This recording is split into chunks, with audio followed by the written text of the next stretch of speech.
the unconference, because it's not a conference. All right, we're going to move on to a topic that I think aligns very well with the technology conversation we had yesterday, but I believe has more impact on death care right now than we really realize, and that is AI. And I want to bring up my friend Antonio Green, and everybody stick around, don't leave. We got Chipotle after this. And make sure that you are getting your merch.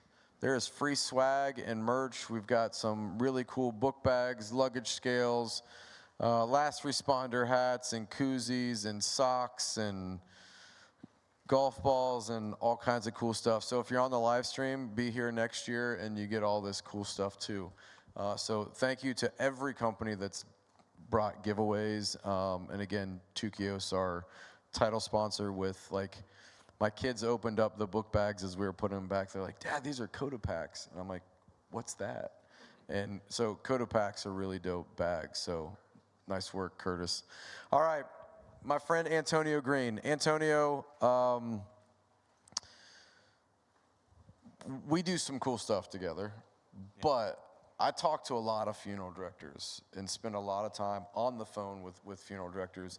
And you are probably one of the most advanced in just understanding AI, how it can impact your business. And so we were in a conversation a couple months ago, and I'm like, we need to have you a part of the unconference where you can just give some real life application to how a high call volume funeral home is using AI literally on a day-to-day basis for efficiency and to make things easier. But before we get to that, introduce yourself, who you are, what you do, all that. So Antonio Green, fourth generation funeral director at James H. Cole Home for Funerals in Detroit. We're a 105-year-old firm, one of the largest firms, if not the largest in Michigan.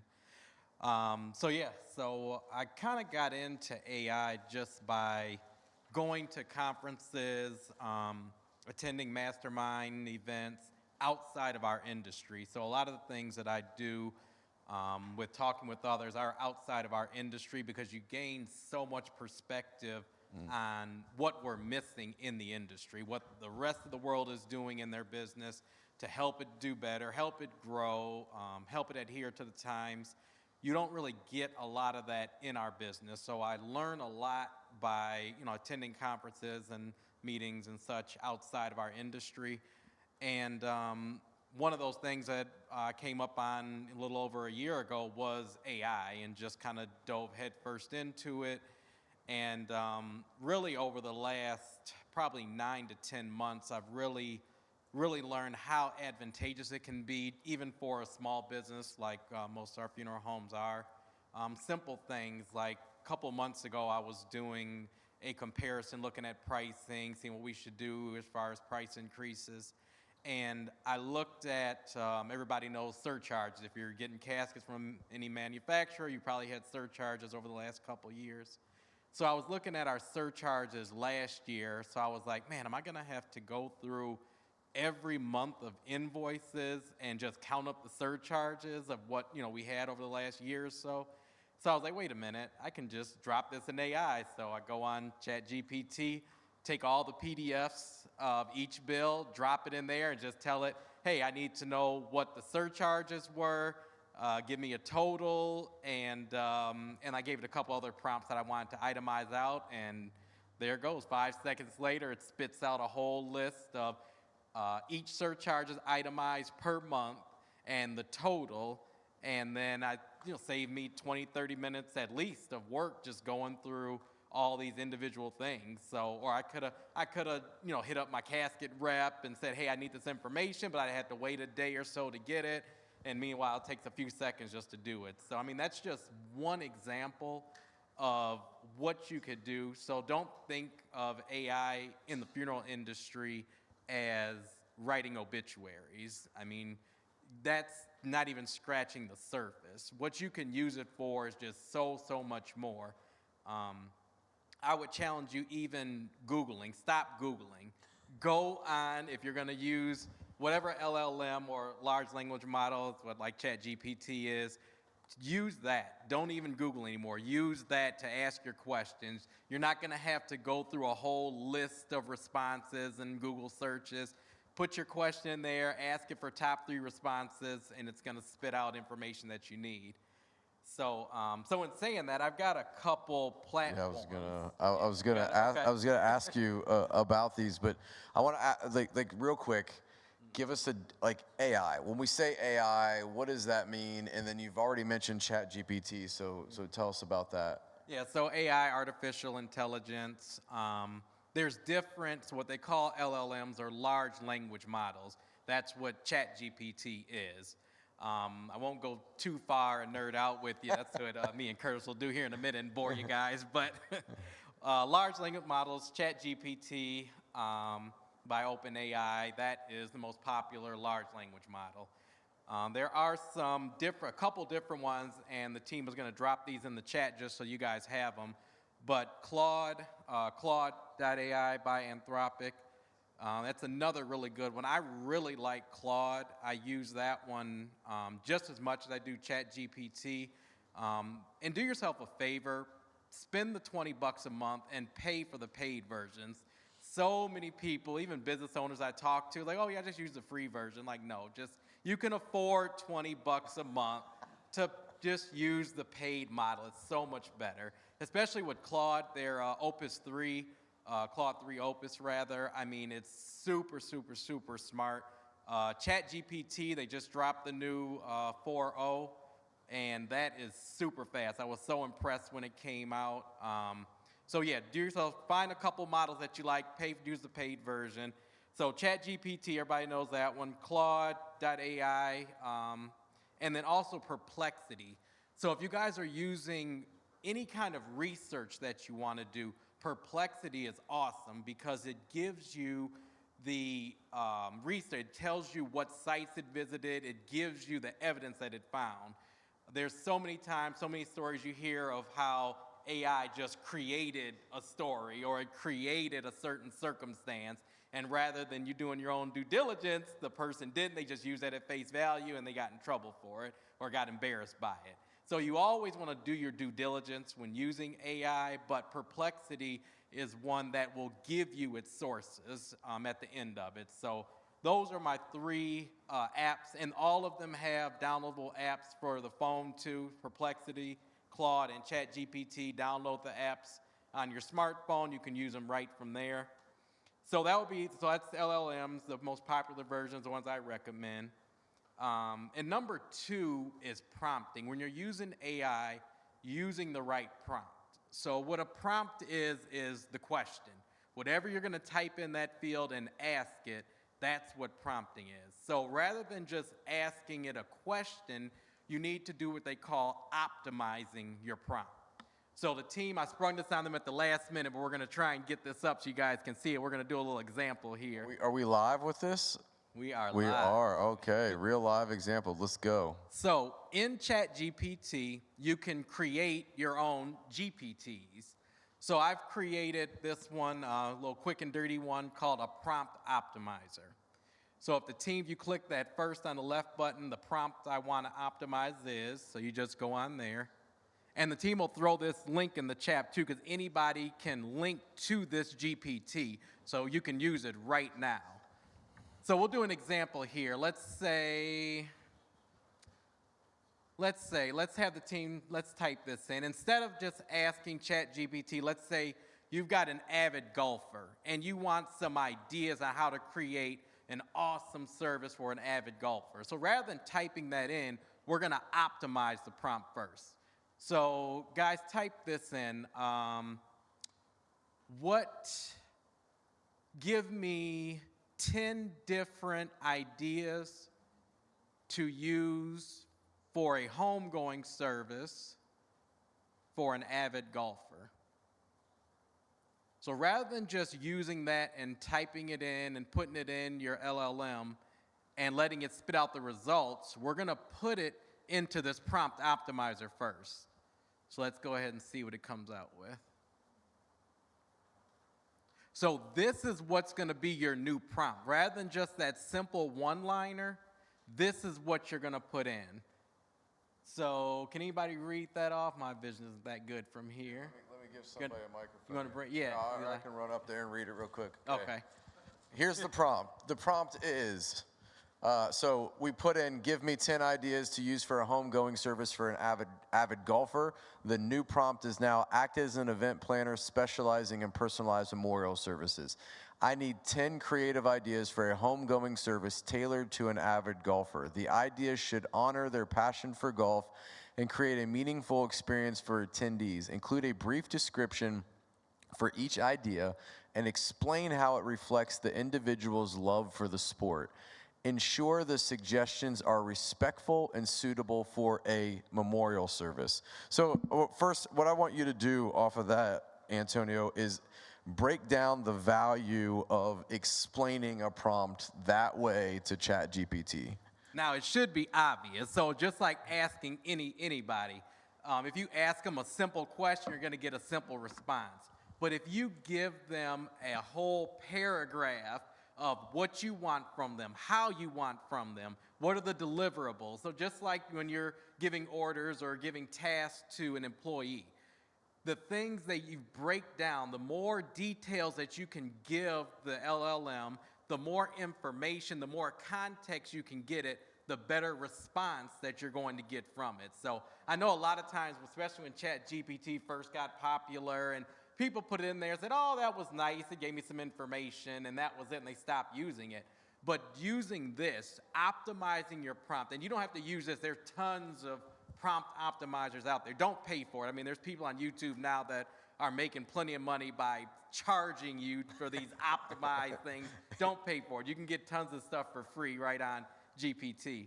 But the idea of being able to provide it with as much context as possible, and then optimize your optimized prompt. Like, so once it gives this, if you think of something else, add it to this and optimize it again. The more context you can keep getting it, the better responses you're going to get.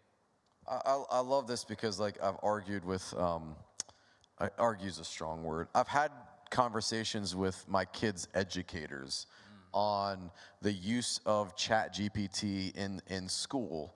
And what I believe the value is of that is, like, you're teaching critical thinking.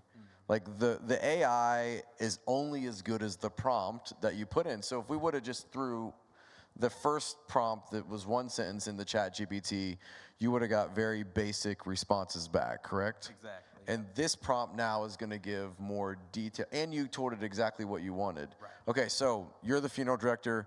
You put that the prompt in the optimizer. You get that prompt back. Now, what do you do with that? The optimized prompt.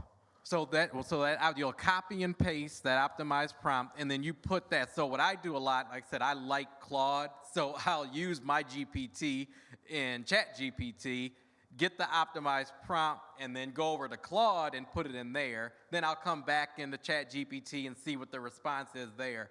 But you can copy and paste this and use it across any LLM that you want to use. So that's the idea behind using it. And that sounds like a lot of steps, but the actual amount of time that it takes you to do that is what? Yeah, I mean 15 seconds. Just type in what you want, optimize the prompt, copy and paste it either back into ChatGPT or Claude or whatever you're using, and get the results. So I mean, you're talking, there's 2 steps. So okay. 20 seconds. So now you've done that. How use cases for how you've done this to more efficiently serve a client family better in the funeral home? So similar to that, similar to the example we just used, if you're trying to figure out how to differentiate your services, you're trying to figure out how to help this family come up with ideas, you've got a source right here sitting at your fingertips. So being able to just type in, just like we just did, what do you want? Give me some ideas, and it just helps you develop. So one family in particular, they wanted, it was a pet lover, a dog lover in particular, and we were trying to figure out some ideas on how to incorporate pets into the service or dogs into some kind of like that. So I went to ChatGPT and have it give out a bunch of ideas. scrapped some I knew wouldn't work, but then took 5 or 6 to the family and said, hey, would any idea these ideas work for you? And they said, yeah, I do like this idea. So being able to offer more personalized services that you don't have to rack your brain over creating. And using this, so if anybody hasn't, you need to get this book, is Who Not How by Dan Sullivan and Dr. Benjamin Hardy. I mean, the book, it'll be life-changing. So, and this applies so much, especially to owners and managers in our field. So do yourself a favor, pick up that book. I don't get any money off of it. But No it's link. really an influential book that, oh, there we go, guys, got on there. Who Not How, there you go. So this will show, the premise behind this book is, don't ask how you can get something done. Out of everything that you've learned over the last 2 days, so much stuff that could benefit your business, you don't ask, how can I do this? You need to ask who. Who can I hire to do this? Who on my team can do this? And if you're thinking, oh, I don't have time, I don't have money to hire anybody else, well, you don't have a reason not to. There's no way that you hiring somebody to do these things is not going to 10x your business. So being able to find that who, not asking how, is going to change your perspective and how you view things. I love it. And so, I mean, you and I have had a lot of deep conversations on this. You partner with us for your marketing.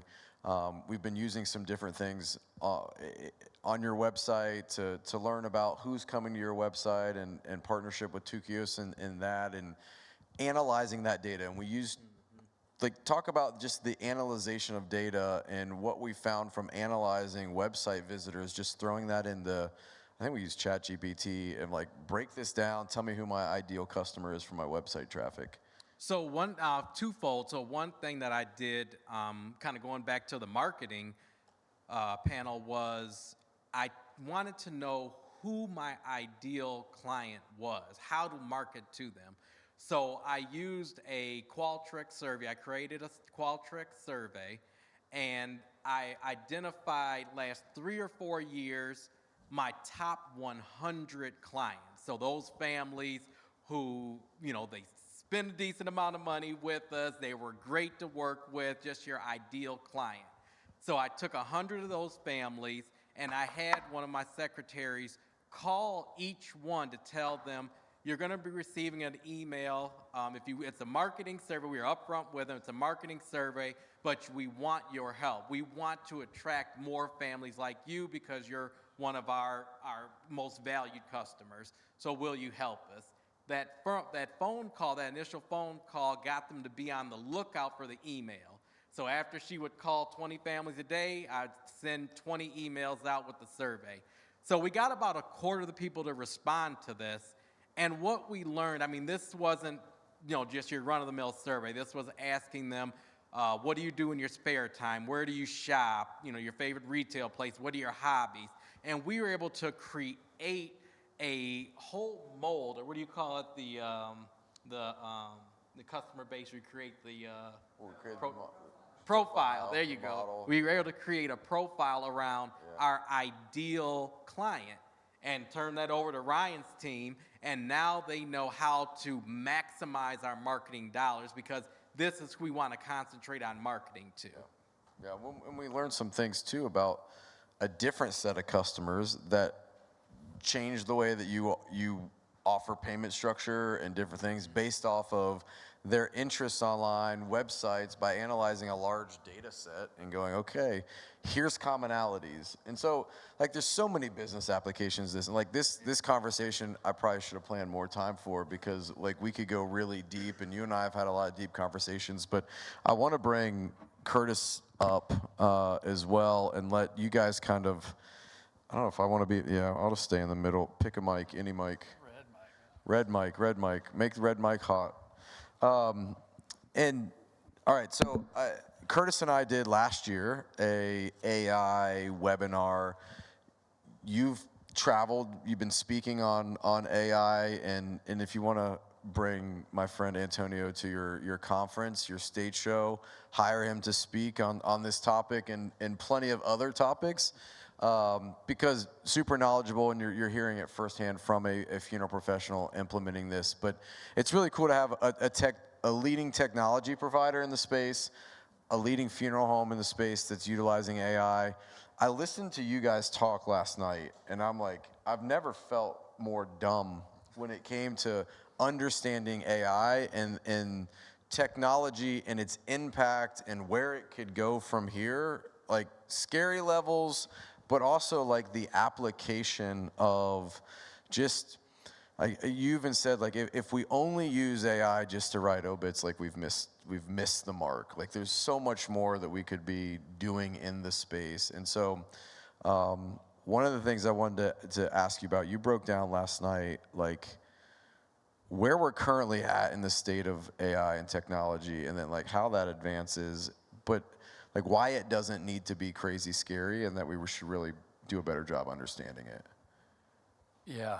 I mean, there's a ton to unpack for sure. Simplify it. Yeah. Make it easy. Let me hit on just like a few things I think are easy to understand. Like when we talk about what AI is, it's really a network of machines that are kind of doing work for us, right? And so, one analogy we use a lot in some of the presentations we've done on AI is like, when it comes to farming, it started out with a man and a tool. He had a sickle. We've had sickles for 10,000 years or whatever it is. And then, it went from a man sitting on a tractor or having a plow. And that was like a man who's now machine assisted. It's no longer a person with a tool. It's a person who's assisted by a machine. And now we've got these super complex combines that are hundreds of systems working simultaneously that go out there, and they're like some of the most incredible technology we see in the world is farming equipment, right? And what it can go out and do, all working simultaneous. And so so that's one way to look at it, and another way to look at just AI is, as Antonio's been hitting on, like large language models. That's what we call artificial narrow intelligence. It does one thing. It's a chat bot. It'll teach you. You can learn from it. It'll analyze data, which that was awesome that you're doing that with your surcharges and stuff. And so what the AI world is working toward now is what's called artificial general intelligence, where you're going to have an AI agent that can do like a lot of things. You can hire this AI agent to do anything that a remote worker would do for you.